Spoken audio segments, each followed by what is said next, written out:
अस्सलाम वालेकुम, आप देख रहे हैं स्पोर्ट्स 365। मैं हूं आपका मेजबान अब्दुल गफ्फार। और न्यूजीलैंड ने जनूबी अफ्रीका को वर्ल्ड कप के पहले सेमीफाइनल में 9 विकेटों से आउट क्लास करके फाइनल में जगह बना ली। एक ऐसा सेमीफाइनल जो इस तनाजुर में हो रहा था कि आज तक साउथ अफ्रीका ने न्यूजीलैंड को जो है वो जीतने नहीं दिया T20 वर्ल्ड कप में।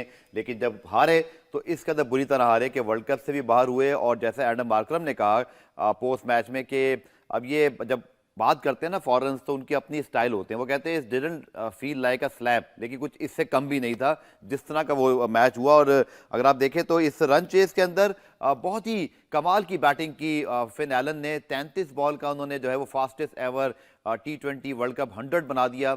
और मैच समरी जी हम आपके सामने भी साथ साथ रखते हैं। और इस मैच समरी में सिर्फ न्यूजीलैंड के बैटर ही आपको छाए हुए दिखाई देंगे। A very struggle performance from south Africa.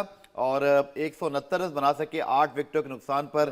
एक मौके पर 77 रन में 5 विकेटें गिर गई। मार्को येंसन ने जो है वो 50 बनाकर यहां तक पहुंचाया। लेकिन उसके बाद वो कुछ हुआ जो साउथ अफ्रीका ने शायद सोचा भी नहीं था, यानी कि 173 रन सिर्फ 12.5 ओवर्स में जो है वो न्यूजीलैंड की टीम जो है करने में कामयाब हुई। और south Africa remain absolutely stunned. और क्या वो चौकस का टैग क्या इनके साथ हमेशा ही चलता रहेगा? That should be the query जो कि साउथ अफ्रीका आज खुद भी जो है सोचता रहेगा। मेरे साथ मौजूद हैं प्रोग्राम 365 में रोज की तरह इस वर्ल्ड कप ट्रांसमिशन में पाकिस्तान के फॉर्मर टेस्ट क्रिकेटर रुकन सिलेक्शन कमेटी शेब मोहम्मद साहब। शेब साहब बहुत शुक्रिया ज्वाइन करने के लिए। जिस तरह की इस मैच की बिल्डअप हो रही थी, बातें हो रही थी, एंड टोटल एंटी क्लाइमेक्स हो गया। 173 for 1 in chase down in just 12.5 hours. I think ये stat speak for itself. A brutal T20 100 by Phil Annan and comprehensive win by New Zealand. बिल्कुल आउटस्टैंडिंग ये मैच खेला है New Zealand. लेकिन ये कि जैसे मैं कह रहा था कि आपको ये न्यूजीलैंड, मुझे लग रहा है कि ये मैच 2-3 दिन से यही बात हो रही थी कि कौन सी टीम जीतेगी। और न्यूजीलैंड के ऊपर ही मैं आपको बार बार कह रहा था कि हालांकि साउथ अफ्रीका बेटर साइड है, लेकिन ये प्रेशर सिचुएशन में आज भी नहीं इतना कुछ अच्छा कर पाए। लेकिन आप देखें पिछले 5 जो मैच है, इस मैच से पहले, इससे पहले साउथ अफ्रीका एक मैच जीता था, उसके बाद 3 लगातार न्यूजीलैंड मैच जीता हुआ था। और 5वां जो प्रीवियसली जो मैच हुआ था उसमें साउथ अफ्रीका की विन थी। जी बिल्कुल। तो पिछले समझ लें 4 मैचों में एक मैच सिर्फ साउथ अफ्रीका जीता था और 3 लगातार वो जीते थे। तो उस लिहाज से एक तो उनको ये ज़रूर था कि हम इनसे जीत सकते हैं। वो एक होता है ना सुपीरियरिटी कॉम्प्लेक्स, वो इतना ज़्यादा तो नहीं होगा। लेकिन ये कि यट साउथ अफ्रीका से हम पिछले कुछ मैचों में हारे नहीं हैं, एक चीज़। दूसरी चीज़ ये कि टॉस बहुत इम्पोर्टेंट था जो आज न्यूजीलैंड ने जीत के उनको दावत दी बैटिंग करने की। और फिर उसके बाद जब मैच शुरू हुआ तो उसके अंदर मार्करम ने जो 18 रन किए 20 बॉलों में, काफ़ी अनकैरेक्टरिस्टिक इनिंग्स थी। और जो मैं कह रहा था क्विंटन डी कॉक्स अगर नहीं चले तो फिर ये इनकी टीम के अंदर वो पंच और पिनाश जो नज़र आता रहा है वो नज़र नहीं आने वाला। ठीक। और वही चीज़ देखने में आई कि स्ट्रेट अवे उनके जब 2 आउट हो गए 12 ही रन के ऊपर, तो it was always steep struggle वाली बात है। और न्यूजीलैंड ने अपना बहुत स्मार्ट प्ले किया अपने जो बॉलर्स के साथ। मैकॉन्ची जो है उन्होंने 2 आउट किए एक ही ओवर में, रिकल्टन और उससे पहले और फिर उसको बॉलिंग ही नहीं की। तो वो, और ये भी उन्होंने कहा कि देखिए प्लानिंग जो होती है कि जी पहले 2 ओवर की तो प्लानिंग आप कर सकते हैं, लेकिन पाकिस्तान तो ये कि 11वें ओवर की प्लानिंग पहले से करके बैठा होता है। तो यहाँ मेजर फर्क था। इसीलिए सर हम घर बैठे हुए हैं। हाँ शायद। और तो उस वजह से फिर सेटनर का जो मैंने आपसे बार बार कहता रहा कि उसके ऊपर अगर विकेटें नहीं देंगे तो चांस है, लेकिन उसने विकेटें तो नहीं दी, लेकिन सिर्फ 25 रन अपने 4 ओवर में दिए, उनको बॉक डाउन करके रखा। और वेर एज जब वो बॉक डाउन एक एंड से होते रहे तो वो, और देखें फ्लाइटें भी दे रहा है और वेरिएशन इतनी ज़बरदस्त ला रहा है, और उसके फेशियल एक्सप्रेशन देखे कोई ऐसा कोई परेशानी नहीं थी इवन फ्लाइट देने के ऊपर। बिल्कुल। तो ये आर्ट ऑफ बॉलिंग के अंदर ये तमाम चीज़ें आती हैं। और हालांकि न्यूजीलैंड ने 14 एक्स्ट्रास दिए जिसमें 12 वाइट्स थी। जी बिल्कुल। 2 ओवर एक्स्ट्रा खेला है साउथ अफ्रीका, फिर जाके आखिर में इन्होंने ये एक रीजनेबल टोटल था, बुरा टोटल नहीं था, ठीक। लेकिन वहां से फिर न्यूजीलैंड ने जो बैटिंग की, फिर उसके बाद हम उसके जी ऊपर बिल्कुल, उसके बाद तफसीली बात करेंगे। एक दफ़ा फिर आपको जो है वो इस मैच के स्कोर कार्ड या समरी की तरफ लेके चलते हैं और देखेंगे तो ये वो समरी नहीं है जो साउथ अफ्रीका शायद एक्सपेक्ट कर रहा होगा, क्योंकि बहुत बड़े बड़े स्कोर करके शेख भाई वो इस वर्ल्ड कप के सेमीफाइनल तक आए थे। डू यू थिंक कि जब टॉस हारे, क्योंकि ड्यू फैक्टर ही बहुत डिस्कस हो रहा था इस मैच के ऊपर, ये आपके सामने जी 169 for 8 they scored. Marco Jansen की एक बहुत ही ज़बरदस्त इनिंग जिसकी वजह से वो यहाँ तक पहुंचे, लेकिन डेविड ब्रेविस हो, स्टब्स हो, मार्करम हो, सबको स्टार्ट मिले but just they didn't capitalize. और जो न्यूजीलैंड ने जिस तरह की आज बैटिंग की, फेन एलन ने, I think this 100 is remember for the ages now. ये बहुत ही क्वालिटी उनका और मेमोरेबल 100 है। और टिम साइफर्ड, फेन एलन की ये जो कहते हैं ना साझेदारी, ये जो ओपनिंग जोड़ी है, इसने कहर जो है वो आज टूटा साउथ अफ्रीका की बॉलिंग पर। शेख भाई, जब टॉस आप हारते हैं इस तरह के मैच में और आपको ड्यू फैक्टर का अंदाजा होता है और फिर आप उस भी शायद थोड़े शेल शॉक्ड होते हैं, आपके 12 रन पे 2 विकेटें गिरते हैं और आप बहुत बड़े बड़े स्कोर करके आ रहे हैं। South Africa do you think caught in two minds कि क्या हम 200 वाले तरफ जाएं? शॉटें लगती नहीं बट कोई बड़ी इनिंग नहीं आई। आपने कैसे उनको एनालाइज किया कि एक ऐसी टीम जो पूरा टूर्नामेंट अच्छा खेलती है, आज उनकी जो विकेटें गिरती नहीं, क्या प्रेशर तो हमेशा की तरह ले लिया? चाहे वो मिलर थे, क्विंटन डिकॉक थे, मार्करम थे, सब शॉटें मारते हुए आउट हुए, तो क्या 200 रन ही माइंड में थे उनके? देखें, जो पहले बैटिंग जब इंसान करता है जो टीमें, जी जी, उसमें आपको टारगेट सेट करना पड़ता है। 200 टारगेट इज गुड इनफ या 230-40 का टारगेट, तो आपको पता नहीं होता। तो वो वहाँ से जो किक स्टार्ट आपको अगर अच्छा मिल जाए तो फिर then it's a different story. आज उनको जब शुरू से ही वो विकेटें उनकी गिरती चली गई, लेकिन ये कि ब्रेविस और स्टब्स जो थे, ये लोग, उन्होंने थोड़ा सा कैमियो इनिंग्स खेली, लेकिन वहाँ उनको चलना चाहिए था आगे तक। इसी के पिच जो था वो 200 रन का नहीं था, ये 230-40 रन का पिच था। और वहाँ उन्होंने अपनी विकेटें जिस तरह लूज शॉट खेल के आउट हुए, बॉल ने कोई एक्स्ट्रा ऑर्डिनरी कोई बिहेवियर नहीं दिखाया कि जिसकी वजह से ये मुश्किलात हो रही हैं। इसीलिए मैं कह रहा हूँ 230-40 का ये पिच था और वहाँ इन्होंने ये बड़ी मुश्किलों से, जेनसन ने बहुत अच्छी बैटिंग की और एफर्टलेस चौके छक्के लगाए, लेकिन ये कि वो 5 छक्के लगाए बल्कि और 2 चौके, तो लेकिन ये कि इट वाजंट इनफ। और वो अच्छा, जब न्यूजीलैंड ने बैटिंग शुरू की तो उनका सिर्फ 1-2 ऐसे मौके आए कि जहां चांस था, स्पेशली जो क्विंटन डिकॉक्स का मिस जज कैच जो था, ब्रेविस के हाथों में जा रहा था, उन्होंने शाउट की और वो पीछे हट गए। साउथ अफ्रीका कितना रिग्रेट करेगा उस कैच को, क्योंकि अगर शायद जैसे ब्रेविस उनके लिए बहुत आसान था वो कैच, बिल्कुल क्विंटन डिकॉक ने उसको बहुत ज्यादा मिस जज किया, ओवर जज किया, ज्यादा हाई चला गया था कि क्विंटन डिकॉक्स को तकरीबन 29 यार्ड्स भागना पड़ा और फिर यट ही फेल शॉर्ट, वो गेंद के करीब भी नहीं पहुंच सके। लेकिन ये कि कॉल इनकी थी, हाई कैच था, तो उसमें कीपर यूजुअली जाता है ताकि ये कि सेफ पेयर ऑफ हैंड्स होता है, ग्लव्स का एक्स्ट्रा एडवांटेज होता है, तो वो चीज़ वहाँ उन्होंने गलती की। फिर शुरू में फास्टर बॉलर्स को ही लगा के रखा जहाँ महाराज को गेंद करा सकते थे।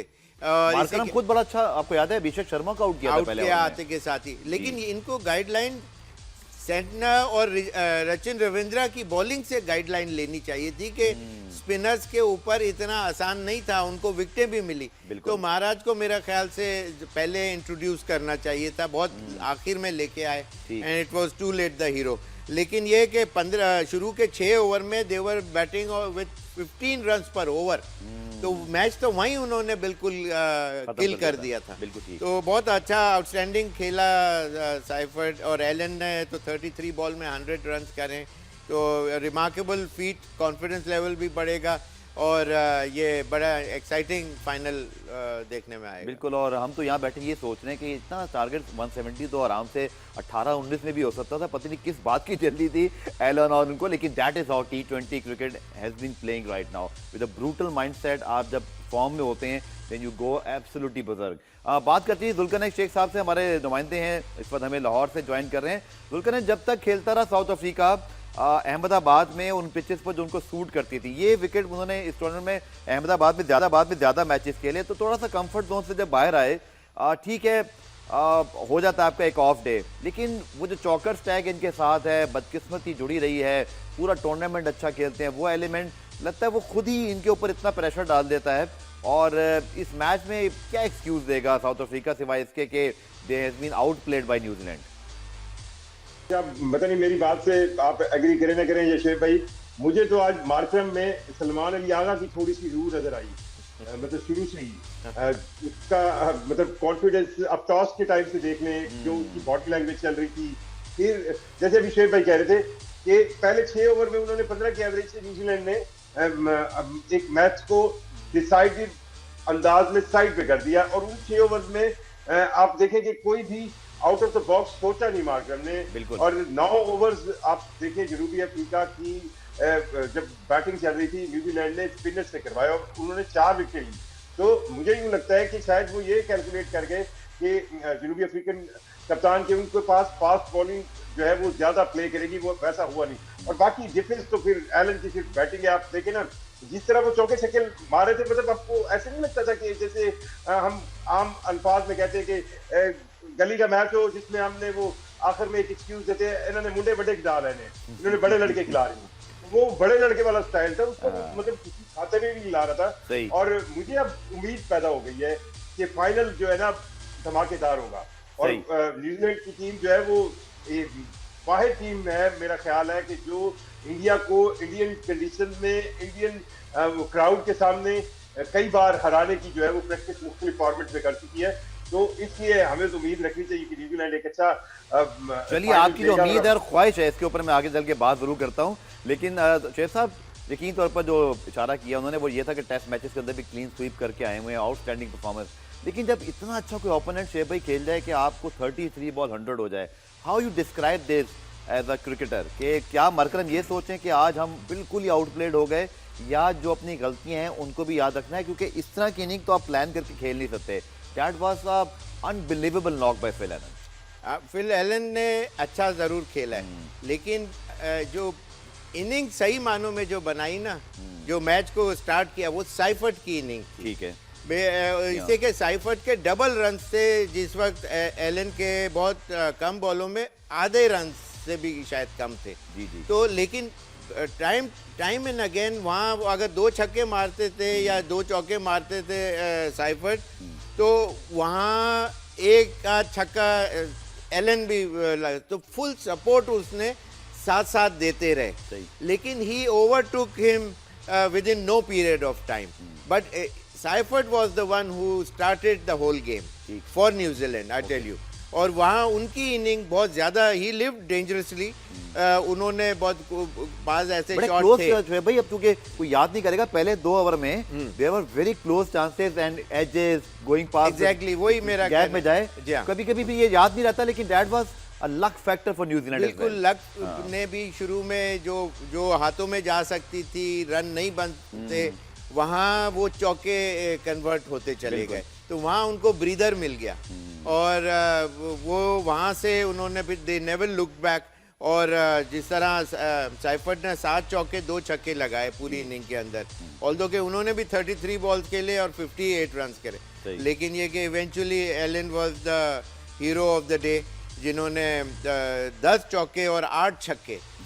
जस्ट इमेजिन कि इस तरह का जब स्कोर कार्ड सामने आए तो क्या इनिंग होगी। तो बहुत आउटस्टैंडिंग तरीके से उन्होंने खेल के, वो ड्यू फैक्टर ने थोड़ा सा डिस्टर्ब ज़रूर किया, उनके लिए इजी सेलिंग हो गई न्यूजीलैंड के बैट्समैन के लिए, लेकिन द वे दे स्टार्टेड, पहले 6 ओवर के अंदर उनके 84 रन्स थे, तो वहाँ से ही मैच उन्होंने एक साइड के ऊपर कर दिया हुआ था। बिल्कुल ठीक। अच्छा, इन दोनों टीमों का जब ग्रुप मैच हुआ तो वहाँ भी हमें याद रखना है कि न्यूजीलैंड की भी बड़ी ठीक ठाक ठुकाई लगाई थी साउथ अफ्रीका ने, क्योंकि वहाँ पर 178 रन 17.1 ओवर में दुलकरनैन उन्होंने किए थे। बट ये नहीं सोचा होगा साउथ अफ्रीका ने कि हमें इसका रिटर्न इसी टूर्नामेंट में जो है वो न्यूजीलैंड कहते हैं ना एक्स्ट्रा करके कुछ दे देगा। सो ये जो इनका चौकस का टैग है दुलकरनैन, चूँकि बड़ी टीमों की खैर बड़ी बातें हैं, ये हर दफ़ा सेमीफाइनल तक आते हैं और हम तो खैर अब उस दौर से भी बाहर हो चुके हैं, लेकिन ये क्या प्रॉब्लम है इनके माइंडसेट का कि सिर्फ नॉकआउट मैच के अंदर ही इनके साथ ये सब कुछ होता है। मार्करम अच्छी खासी कप्तानी कर रहे थे, स्पिनर को भी ला रहे थे, आज ना स्पिनर से बॉलिंग करवाई, क्लूलेस हो गए बिल्कुल। देखिए ये टैग जो है वो अब आपकी नफ्सियात पर तो रहता है, और मुझे लगता है कि टैग वाकई ही जो जिस तरह हमारे बारे में किसी दौर में होता था कि हम अनप्रिडिक्टेबल टीम है, अब ये अब चौकट वो भी नहीं रहे हम। अब वो तो खैर हम अब प्रिडिक्टेबल है, अब मतलब कि हमें प्रिडिक्ट कर सकते हैं आप कि हम जो है ना वो ऐसा ही करेंगे।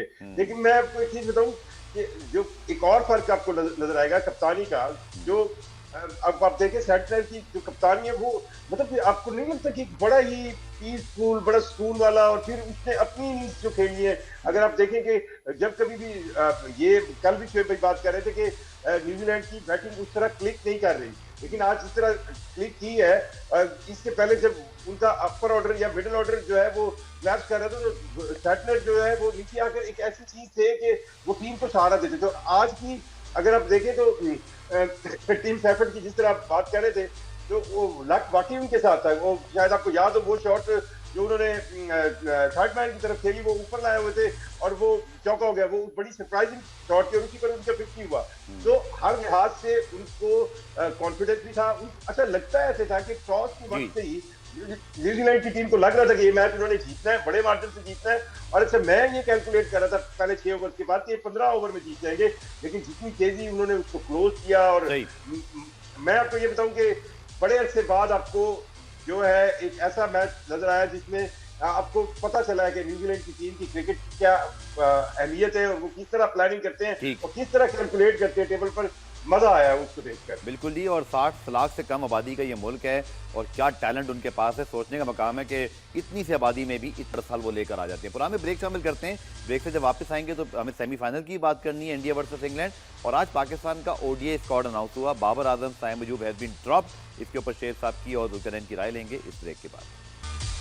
कुरान में खुशामदेद। पाकिस्तान ने आज बांग्लादेश के खिलाफ जो 3 मैचेस की वनडे सीरीज इसी माह 11 तारीख से शुरू हुई, उसके लिए अपने वनडे स्क्वाड का भी ऐलान किया है। और बड़ी ही सरप्राइजिंग, शॉकिंग किस्म की डिसीजन मेकिंग कुछ दिखाई दे रही हैं, जो कि इस वक्त सोशल मीडिया पर भी बहुत ही मौजूद बहस बनी हुई है कि T20 की परफॉर्मेंस पर आपने पाकिस्तान के वनडे के आर्गुली सबसे बेस्ट प्लेयर जो कई सालों से हैं और दुनिया के अच्छे वनडे प्लेयर में शुमार होते हैं, 140 मैचों में 20 सेंचुरियाँ, 53 की एवरेज, 6000 से ज़ायद रन। बाबर आजम को जी वनडे टीम से ड्रॉप कर दिया गया है, साइम मयूब ड्रॉप हो गए हैं। इसी तरह हम शादाब नवाज की बात करें, नसीम शाह की बात करें, फ़खर जमान भी जो है वो ड्रॉप हुए, लेकिन उनके हवाले से इंजरी की इतलात भी हैं। इससे पहले मैं शोएब भाई से एनालिसिस लूँ, मैं सिर्फ क्विकली पहले आपसे जानना चाहूँगा जुल्करनैन, चूँकि आप लाहौर में बैठे हैं, फ़खर जमान क्या वाकई इंजर्ड हैं उनके मुतालिक? क्योंकि पीसीबी की प्रेस रिलीज में तो किसी किस्म की कोई इन्फॉर्मेशन नहीं। पहले क्विकली आप जरा हमें ये बता दें, मैं फिर शोएब भाई से एनालिसिस करके आपकी तरफ दोबारा आ रहा हूँ। देखिए मैंने आपको शायद याद हो, मैंने कहा था कि बुध वाला दिन बड़ा अहम होगा। जी बिल्कुल, बुध वाला दिन था। 3-4 चीजें तो अब आप देख लेना, ये जो पिछले 2-3 दिन हमने बहुत मसले देखे थे ना, हर बंदा अपनी तनख्वाह पर उसी तरह काम करेगा, ये डिसाइड कर लिया पाकिस्तान क्रिकेट बोर्ड ने। माइक हेसन भी वैसे रहेंगे। आपके पास जो वक्ती तौर पर आपको दिखाया गया है ये कि जी फलां को ड्रॉप किया गया है, बेसिकली फ़खर जमान की इंजरी के हवाले से वैसे है, बिल्कुल उनकी इंजरी की नहीं, उन्हें ड्रॉप किया गया। अब यहाँ पर सिलेक्शन कमेटी जो है वो अपना एक नया चूरन बेच रही है। मैं सॉरी कि मैं ऐसा लफ्ज यूज कर रहा हूँ, वो अब ये दिखाना चाह रहे हैं कि हम जो है वो नए टैलेंट को जो है वो बांग्लादेश के खिलाफ मौका दे रहे हैं। लेकिन कई सवाल है, मतलब आप हसीब को आपने ड्रॉप किया, जिसकी आपके पास जो डोमेस्टिक क्रिकेट है उसके अंदर शायद उसके 9 50 हैं और उसका एक पूरा सर्टन रिकॉर्ड है, ठीक है। आपने उसको ड्रॉप कर दिया, फिर आपने ये शो कराया कि हम जो है वो सीनियर प्लेयर्स को जो है बिठा रहे हैं, पर सीनियर प्लेयर्स को अगर आपने बिठाया है तो फिर उनको जो आपकी नेशनल T20 है क्या उसमें आप खिला रहे हैं, उसमें भी हमें कहीं वो नजर नहीं आए। तो इस लिहाज से मेरा तो ख्याल है कि उन्होंने पर्सनली यही कहा होगा कि ये। चलिए मैं आपकी तरफ आता हूं, मैं शोएब भाई से पहले इस पे एनालिसिस लूं। मैं फिर फ़खर जमान के ऊपर आपको पॉइंट लेना चाहता था कि हम बिल्कुल क्लियर हो जाएं। अब फ़खर जमान भी ड्रॉप हैं, बाबर आजम भी ड्रॉप हैं। चलिए आप खुद सिलेक्शन कमेटी का हिस्सा रहे हैं शोएब भाई, आप छोटी टीम, मैं बांग्लादेश को छोटी टीम तो नहीं कहूँगा, लेकिन चलिए आप एक बायलेटरल सीरीज में यंग लड़कों को मौका देते हैं, बट प्रेस रिलीज में मेंशन होता है, या तो आप प्रेस कॉन्फ्रेंस करते हैं या आपके as a chief selector court मौजूद होते हैं, नथिंग इन द PR। और आप बाबर आजम को ड्रॉप कर रहे हैं, फ़खर जमान को ड्रॉप कर रहे हैं, पर रिजवान को लेके जा रहे हैं, हारिस रऊफ को लेके जा रहे हैं, शाहीन को लेके जा रहे हैं। इस स्क्वाड को देख के आपके ज़हन में क्या आ रहा है? देखिए ये बड़ा समझ से बाहर है कि एक बाबर आजम जैसे प्लेयर जिन्होंने पिछले कितने मैचेस में आज 2 सेंचुरियां, उनकी एक सेंचुरी सेकंड लास्ट मैच में, सेकंड लास्ट मैच में ही ओडीआई के सेंचुरी है। तो और ये ऐसा टाइम था कि बाबर आजम आपका एसेट है, he is not a player, he is an asset for Pakistan cricket और he had been for last so many years. तो वहाँ इसको इस वक्त हालांकि उसका कॉन्फिडेंस खेलने के ऊपर ऐसा नहीं है कि बॉल ढूंढ रहा है, सिर्फ ये कि स्ट्राइक रेट का मसला था। तो ये ओडीआई तो इसका फोटे है, जहाँ इसका समझ ले ब्रेड एंड बटर शॉट होता है, इस तरह से ओडीआई के अंदर एंड इवन टेस्ट मैचेस और T20s में भी 5000 रन करना कोई मजाक थोड़ी है। तो उसके अंदर इसका वो कॉन्फिडेंस लेवल को और पुश करना चाहिए था और इधर वो लेते। अच्छा यंगस्टर्स बहुत सारे लिए हुए हैं, ठीक है, 5-6 नए फेसेस देखने में आएंगे। तो हमेशा यूथ और आपका जो यूथ और एक्सपीरियंस प्लेयर का जो कॉम्बिनेशन होता है that is a very good sign. लेकिन एक साथ 5-6 लड़कों को बिल्कुल ही डीप एंड में फौरन थ्रो कर देना वो गलत है मेरे अंदाजे से। इसमें जब रिजवान इस फॉर्मेट में आ सकते हैं तो इसका मतलब वो पिछले फॉर्मेट में जो अभी वर्ल्ड कप ख़त्म हुआ है पाकिस्तान का, उसमें भी तो आ सकते थे। उसमें वो 4 नंबर पे ज़्यादा सूटेबल थे, एक प्रॉपर कीपर आपके पास होता और आप ज़्यादा अच्छा कॉम्बिनेशन के साथ। किसका काम था सर सेलेक्ट करना? सॉरी, पिछली वर्ल्ड कप में सिलेक्शन थी, किसको करनी थी सर? सेलेक्टर को रिजवान को करना चाहिए। वो अपनी जगह बरकरार हैं, हाँ, और खिलाड़ी बाहर हो गए, तो ये कैसी आपकी एक फ्लोइंग चीज है? मतलब आप सिलेक्टर्स को बिल्कुल अभी आपने कहा जी आप जो मर्जी करें, उनको कोई पूछने वाला नहीं है। ये कमाल की बात है कि इस तरह मैं देख रहा हूँ कि ये टीम भी जो है, हालांकि इसमें अगर हो सकता है कि ज्यादा प्लेयरों को चांस ना मिले यंगस्टर्स को, एक आउटिंग से ये होता है डेफिनेटली फायदा होता है। यंगस्टर जब टीम के साथ ट्रैवल करता है कॉन्फिडेंस लेवल उसका कुछ और हो जाता है। Now he sees himself as a big time player. Pakistan team में सिर्फ खेले नहीं लेकिन ट्रैवल भी साथ करेगा, जब उठेगा बैठेगा एक्सपीरियंस प्लेयरों के साथ, तो कॉन्फिडेंस लेवल आपका हाई होता है, which is a good sign. ठीक है, लेकिन ये है कि इतने ज़्यादा कुछ PSL की परफॉर्मेंसेस के ऊपर हैं मेनली प्लेयर्स, और शाजेब को नहीं लिया इसके अंदर जो अंडर 19 में हमारे साथ साउथ अफ्रीका भी गए थे और बड़ा स्कोर भी किया, बाद में भी शाइन्स के लिए भी उसने बड़ा स्कोर किया। दुबई में मैं एक मैच देख रहा था, उसने अगेंस्ट इंडिया सेंचुरी कोई की थी।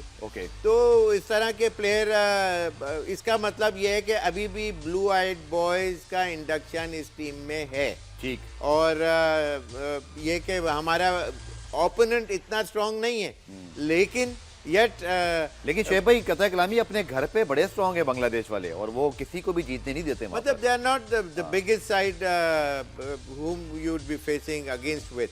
तो ये टीम मेरे समझ से बाहर है, लेकिन ये कि नेचुरली दे आर ऑन ये Pakistan the driving seat. Shoaib भाई हो क्या रहा है कि चाहे वर्ल्ड कप की सिलेक्शन होती है या वो होती है, हम सब यही कहते हैं, समझ में नहीं आ रहा। आपको समझ में आ रहा है जुल्करनैन साहब? क्योंकि आपको याद होगा शोएब भाई को भी कि जब हम शादाब को कप्तान बना के भेजा था एक अफगानिस्तान के खिलाफ यूई सीरीज में, सारे नए बच्चे ले गए थे, हम वो सीरीज हारे, फिर वो बच्चे पलट के कभी वापस ही नहीं आए। तो शोएब भाई की बात बिल्कुल ठीक है कि आप जूनियर सीनियर का मिक्स करते हैं तो इससे जूनियर सीखता है। आप सबको इकट्ठे डाल देंगे समंदर में जी जाओ तैरो तो वो फिर बड़ा मुश्किल होता है। तो पहली बात है तो ये आ रही थी जुल्करनैन के सीनियर खिलाड़ियों ने शिकायत कर दी है कि जो आपके कोच हैं वो बिल्कुल उन्होंने डोमिनेंस की हुई थी, लेकिन सीनियर खिलाड़ी ड्रॉप भी हो गए। ये हो क्या रहा है बोर्ड में? ज़रा सिंप बता सकते हैं हम कि ये जो अभी डिसीजन मेकिंग हुई है या अभी के लिए है या आगे लॉन्ग टर्म चलेगी, या सब गुस्से में है, ज़रा ठंडा वंडा करने के लिए सब हो रहा है? देखिए पहली चीज तो ये है कि ये टीम सिलेक्ट जो है जिस सिलेक्शन कमेटी ने की है उसके एक अहम रुकन तो रिजाइन कर चुके हैं। अभी हमें पाकिस्तान क्रिकेट बोर्ड ने अलीम डार के बारे में क्लियर तो नहीं किया ना कि क्या उन्होंने 50 लाख भी क्लियर नहीं है, अलीम डार भी क्लियर नहीं है, फखर जमान भी क्लियर नहीं है। मैं आपको बताऊं, मैं अप्रिशिएट करता हूं कि इस पाकिस्तान क्रिकेट बोर्ड की जो मीडिया हैंडलिंग है ना वो बड़े कमाल की है। आप रोज तारीफ करते हैं। हाँ मैं कर रहा हूँ ना, तो वो फिर थोड़ी सी ना आपको एक ऐसी चीज देंगे, ऐसी एक वो कहे ना धमकीरी छोड़ेंगे जिसके बाद उसकी रही सही कसर जो है सोशल मीडिया पे पूरी हो जाएगी। अभी जो शेख भाई बात कर रहे थे, शेख भाई की बात कितनी वैलिड है कि अगर आपको बाबर आजम आपके लिए वाकई एसेट है, अगर आपको उसे वनडे क्रिकेट के अंदर खिलाते हैं, आप वनडे इंटरनेशनल में अगर बाबर आजम नहीं है तो आपकी बैटिंग क्या है। फिर दूसरी चीज ये है कि हमने ये जितना भी सुना कि यार प्लान चेंज हो जाएगा, प्लान चेंज होगा, ऐसा कुछ नहीं हुआ। अब आप देखें, अगर शाहीन अफरीदी जो है वो कप्तान है, तो उन्होंने अपने साथ सलमान अली आगा को भी इसमें रखा है। चले साहबजादा फरहान को इसमें जगह, मतलब एक आप कहें ना, एक ऐसा डिजर्विंग है। लेकिन आपको इस पूरी टीम के अंदर, मैं जो बात कर रहा था, आपको गाजी गौरी विकेट कीपर को आप लाए, उसका अभी एक परफॉर्मेंस है उसकी। अच्छा, ये मैं नहीं कह रहा कि गाजी गौरी के अंदर टैलेंट नहीं होगा। आप जो मिसाल नहीं होती किसी को कच्चा तोड़ लेना, आप किसी को कच्चा तोड़ के उसको एक्सपोज कर देंगे, एक सीरीज में वो परफॉर्म नहीं कर देगा, एक दो मैच खेलेगा और उसके बाद वो पीछे क्यू में चला जाएगा। तो इस लिहाज से इस टीम सिलेक्शन के बारे में भी कई सवाल आते हैं कि ये सिलेक्ट। चलिए, आपने जो विकेट कीपर की बात की, मैं उसको उस पर क्लोज करूंगा। चाहे रोहेल नजीर हो, मोहम्मद हारिस हो, हमारे विकेट कीपर के ऊपर आजकल यही कुछ चल रहा है। बस लड़का आता है, खेलता है, फिर ड्रॉप हो जाता है। तो चूंकि कल का सेमीफाइनल भी है, दुलकरनैन बहुत शुक्रिया आपको। इंशाल्लाह कल पे दोबारा प्रोग्राम में लेकर इस मौजूद पे मजीद बात करेंगे। मैं ब्रेक ले रहे हैं, ब्रेक से जब वापस आएंगे तो इंडिया इंग्लैंड का जो दूसरा सेमीफाइनल है उसका एनालिसिस करेंगे इस ब्रेक के बाद। प्रोग्राम में खुशामदीद। कल दूसरा सेमीफाइनल वानखेड़े मुंबई में इंडिया वर्सेस इंग्लैंड। और शेख भाई, ये तीसरा मुसलसल आईसीसी वर्ल्ड कप है T20 का जिसमें दोनों टीमें सेमीफाइनल्स में मुकाबले हो रही हैं। एक मरतबा इंडिया जीता है, एक मरतबा इंग्लैंड जीता है। और दोनों टीमों को अगर हम हेड टू हेड रिकॉर्ड देखें तो उसमें इंडिया को बड़ा एज हासिल है। How you see this semifinal? क्योंकि इंग्लैंड ने यहाँ स्ट्रगल किया है, वेस्ट इंडीज से भी हारे, नेपाल से भी क्लोज आए थे, बट शायद सेमीफाइनल न्यूजीलैंड को भी तरह उनको भी होप देगा कि माजी में जो कुछ हो सका हो, एक नया दिन ही होता है।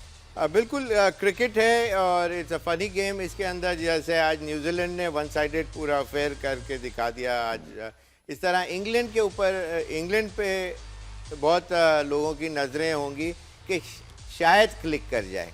इसे कि अभी तक परफॉर्मेंस कोई एक्स्ट्रा ऑर्डिनरी नहीं आई, लेकिन ये कि टॉप ऑर्डर जो मेरी नज़र के अंदर है, ऑल्दो के सॉल्ट और जो बटलर हैं वो फेलियर्स अभी तक इस टूर्नामेंट के अंदर बेसिकली नज़र आए। लेकिन ये कि मेरी नज़र में अगर जो होप इंग्लैंड को है, that has to come from right at the top. और जब when they have nothing to lose, जब आपके पास फॉर्म है ही नहीं और उसमें जब आपके एक दो शॉट अगर अच्छे लग जाते हैं तो फिर कॉन्फिडेंस फौरन उसी तरह जिस तरह गया होता है उससे जल्दी वापस भी आ जाता है। तो ये बहुत अच्छा चांस है कि अगर कोई इम्पैक्ट डाल सकता है तो वो टॉप ऑर्डर डाले। और फिर उसका रीज़न है इसलिए कि जब अगर टॉप ऑर्डर आउट हो जाएगा तो फिर उनके पास 4-5 नंबर के जो बैट्समैन हैं वो इन टू माइंड्स रहेंगे कि अगर हम भी आउट हो गए, कोई क्रॉस शॉट मारते हुए जल्दी आउट हो गए फॉल्स स्ट्रोक से, तो फिर टीम का क्या होगा। तो हम तो बिल्कुल ही 125 में आउट हो जाएंगे। तो इस वजह से उनके लिए प्रॉब्लम्स आएंगी अगर टॉप ऑर्डर नहीं चला। अगर चल गया तो फिर आई एम श्योर वो ज़्यादा अच्छा कॉन्फिडेंस उनका भी बढ़ा हुआ होगा। और फिर जब एक दफ़ा मार लग जाए तो फिर वो सारा ही जो है it can be clicked in 1-2 balls. भाई, जो इनिंग खेली थी हैरी ब्रूक ने एज अ कैप्टन नंबर 3 पर आकर, और वो रेवोल्यूशनरी उनकी ये इनिंग थी जिसने पाकिस्तान को जो है वो बिल्कुल वन साइडेड मैच से आउट किया। डू यू थिंक कि यही चीज़ हैरी ब्रूक को रिपीट करने की जरूरत है? क्योंकि इसमें खतरा भी है कि अगर वो जल्दी आउट हो गए तो then there is nothing left, क्योंकि टॉम बेंटन हो जाएं या नीचे उनके ऑलराउंडर्स, एक्सेप्शन फॉर बैटल जो कि बहुत अच्छा एक एक्स्ट्राऑर्डिनरी टैलेंट दिखाई देता है। आप कैसे देखते हैं इंग्लैंड की टैक्टिक्स को? बैटिंग में नंबर 3 पे आना ही बेहतर रहेगा हैरी ब्रूक का? हैरी ब्रूक जिस कॉन्फिडेंस और जिस फ्लो में खेल रहे हैं, it seems like as money in the bank वाली बात है कि बड़ा कॉन्फिडेंस भी है, अच्छा गुड फील फैक्टर उनके साथ अटैच्ड है इस वक्त। तो डेफिनेटली उनके ऊपर रिवॉल्व अराउंड तो कर रही है इंग्लैंड की टीम, लेकिन ये है कि वो विकेटें और थी जहां दूसरे बैट्समैन उनके स्ट्रगल करते हुए नजर आए। ये जो वेंकटेश स्टेडियम का पिच है, ये रन वो बहुत फ्रीली यहाँ आते हैं, तो वहाँ स्ट्रगल करते हुए रन नहीं बनने।